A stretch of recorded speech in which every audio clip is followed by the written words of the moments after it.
Well, here we are. The Flash, Shazam, Wonder Woman, and Aquaman. The old DC is officially over. Now for context, if any of you didn't know, Warner Brothers has overseen the creation of all DC movies and product for the last ever. As of recent years, now known as the Snyder era, movies like Wonder Woman, Batman, and Superman have been popping up on the big screen, each one leading to the movie that most try to forget. But alas, the era is now over, with Aquaman The Lost Kingdom releasing just before Christmas. But that is it. Everyone's contracts are finished, the studio is cleaning house, and now James Gunn has been put in the driver's seat of this production house. With Gunn's new vision in mind, there's not a lot of room, or any, for those characters. So each one of them is getting the boot. I don't want to talk too much about the road ahead, but I just wanted to recap what I've been sitting on these last remains.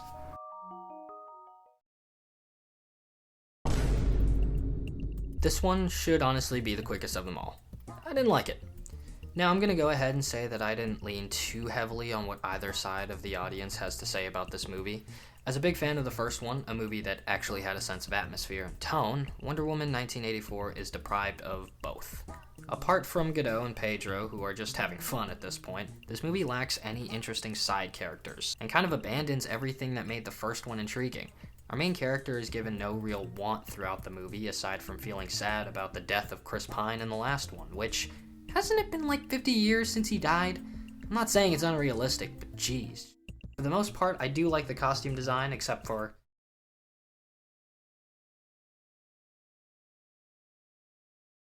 I honestly do like the climax of this movie, and I'm glad it wasn't just a punch bad guy to save the day story arc.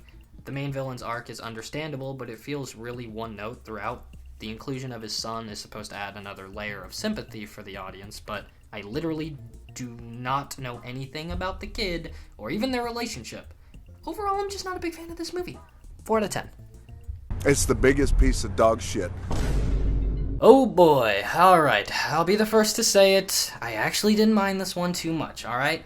I know it got crapped on for a long while, but in all truth, I think this movie is fine. Doing the bad first, the set designs in this movie aren't very exciting. It's a lot of digital sand. The soundtrack is almost non-existent. They use Paint It Black, which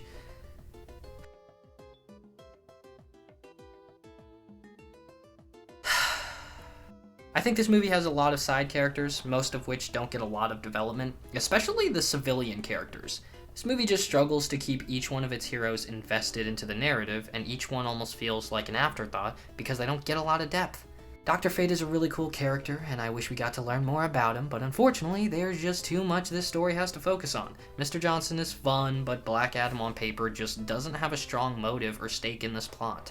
His whole arc is essentially summed up as not liking bad guys who oppress the people. It's not the most original, but I suppose it works for the context of what's going on. I do like the costume design this time around too. Everyone's got their own little outfit that feel different from one another, and I do like the action in this movie. I still think it could have been paced a little better, but I still enjoyed it. 5 out of 10.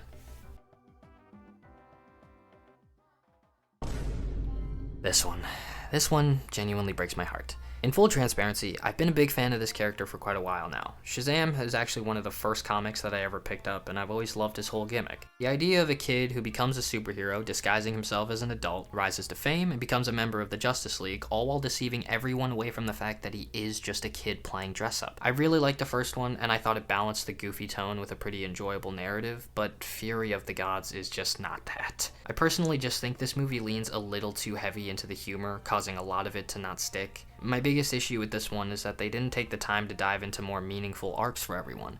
The only people who get an arc are Billy and Freddy. Billy's arc is about not wanting to let go of his family, but it doesn't really go anywhere. Freddy's arc is about abusing his powers to be a celebrity, but that also doesn't go anywhere. The movie tries to take more of a spectacle approach with the final conflict, trying to ramp up the stakes quickly, but those stakes only get resolved in a last-minute plan, as opposed to our heroes actually trying to outsmart their enemy. The villains, once again, aren't given a lot of depth. We know what each one of them wants, but we don't get to see why their ideologies conflict with each other, or even why they haven't shared this conflict within the last millennia. It's just unfortunate that a movie with 3 villains still can't make them feel threatening as individual gods. 3 out of 10. The Flash 2023 is phenomenal. Okay, this movie, in all honesty, is alright. I want to start with the good stuff first because there's actually a bit of it for me. First off, I really like the costume. From all the trailers, I was hesitant and thought it looked goofy, but from the tone of the movie, I actually think it really fits. I do like the narrative and some of the themes of the movie. I feel like super speed is always an ability that's hard to write around. Taking away our main character's powers served to up the stakes very quickly by the second act. I really like that Barry has someone to play off of, considering he is great in his comedic timing, which is another thing. Ezra Miller, the Hawaiian Reaper. Hi. And always just knock you out, and then you won't have to panic. Right, you just gotta knock You just people let me out. know. Yeah. No? Yes? What? He's actually pretty good in this movie. I think getting to play a younger, even more abrasive version of himself is something he took to quite well, and I really like the distinction between the two of them. It gives Barry's character a lot more to do as he's forced to take on a mentor role in order to get back home. I'd like to say that I like the dynamic we get to see the Flash have with Batman. I like the idea that we get to see him upset with the way he's utilized as a member of the Justice League. It's just a shame that it's not more of a focus during the first act. I think the use of Michael Keaton as Batman is actually handled pretty well in this movie. It's something that could have easily been phoned in and fumbled. I like that we're given a more aged Bruce, one who's past the time of wanting to be a superhero. It makes his decision to help them seem all the more noble given the stakes at hand. Which, onto the villain. Man, do I love me some Michael Shannon. Yeah, they saw Man of Steel, but it's different. I'm like, what is it? It's a multiverse. I don't know what that means. I cannot believe a man who cares so little about this genre still managed to steal the show for each scene that he's in. Zod just has this intimidating presence that you can't help but feel concerned for our heroes. I love the concept of our heroes being unable to save the day, regardless of how many chances they get, and it does put a lot into perspective about the way he's defeated in Man of Steel. As far as the cast goes, I also like Sasha Calle's portrayal of Supergirl. I've never been a huge fan of the character, but I like her dynamic with the villain in this movie, and I think her inclusion is actually utilized in a fun way. Now for the stuff I didn't like. Honestly, this won't be a long list.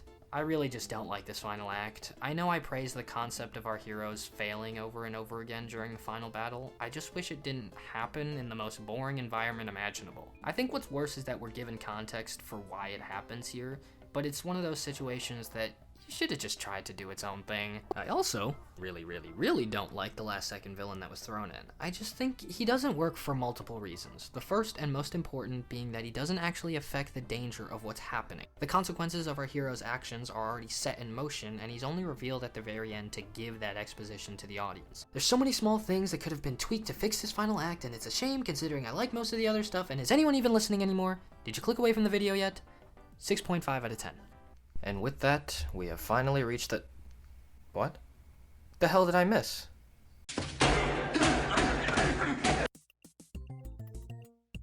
The final entry into the old DC universe. I'm gonna start with the bad because there's not much else here. The protagonist of the movie is just the worst. He's a goofball just like the last one, but in this narrative, it only highlights his underqualifications as the King of Atlantis. He spends the majority of the movie being upset at the council for not wanting to unite with the surface dwellers, and then spends the other half wanting to be an attentive father to a baby. Neither of these are handled well. My problem with this narrative is that we're supposed to buy into Arthur wanting to save Atlantis, but he says multiple times throughout the film that he could care less about being the king, to the point where by the end of the movie, he doesn't get any development on the matter. He just saves the day and everyone goes home. Now the villain. And yes, I'm skipping the side characters because it's really just... And she was cut down heavily from this movie. Honestly, I was just surprised that they didn't cut her out entirely because she literally is not a character. They also decided to bring back Patrick Wilson, and honestly, he's probably the best part of this movie. He spends most of the movie dropping exposition and being a buddy to pair up with Aquaman while we explore different places. As a side note, this movie feels a lot like Journey to the Center of the Earth. They have the underground sand place, these guys from Elden Ring, the mysterious island from the one with Dwayne Johnson, and... They even get chased by giant insects. Black Manta is still upset about getting shafted in the last movie, and his motivation is to kill Aquaman after discovering a neat little trident called the Black Trident. The Black Trident was owned by the evil king of the Lost Kingdom and gives him mystical, black magic powers. 2 out of 10. And with that, finally reached the end. Since the catastrophe of Justice League 2016, the end of this era has slowly been heading for the exit. With Aquaman being our final, it's now time to hand over the reins to James Gunn and see what he does. In all honesty, there are a few things I will miss from this era, but I think it's had its day in the sun, and the box office numbers alone, along with critic scores, have been showing a steady decline. I think new leadership and a new direction are exactly what this universe needs, and I'm optimistic about what's ahead, but we'll just have to wait and see. Until then, I'll see you guys later.